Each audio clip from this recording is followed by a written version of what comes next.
Hello guys, आज चाहिँ म माइनक्राफ्ट खेल्दैछु। अहिले चाहिँ म यो टेन्टीबाट एउटा बिल्ड बनाएको छु। अब यहाँ माथि चाहिँ यो राखौँ, यसको ब्लकको नाम बिर्सिएँ। यहाँ राखौँ, यहाँ होइन पहिला यो ब्लकहरू हालौँ छिटो यहाँ राख्ने।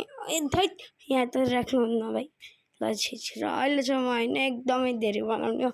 यसको घरले बनाउने एकदमै ठुलो छ यो चाहिँ होइन। गाइज हेर्न सक्नुहुन्छ यसलाई। अब यसलाई ब्लक प्लेस गरौँ। अब यहाँ राखौँ होइन। अब यहाँ साइडमा राखौँ होइन। Rest in peace, my granny, she got hit by a bazooka. Kaboom, kablow, kaboom. Rest in peace, my granny, she got hit by a bazooka. Crash होला के हुन्छ अब मोबाइल खतरा। मोबाइलमा खेल्दा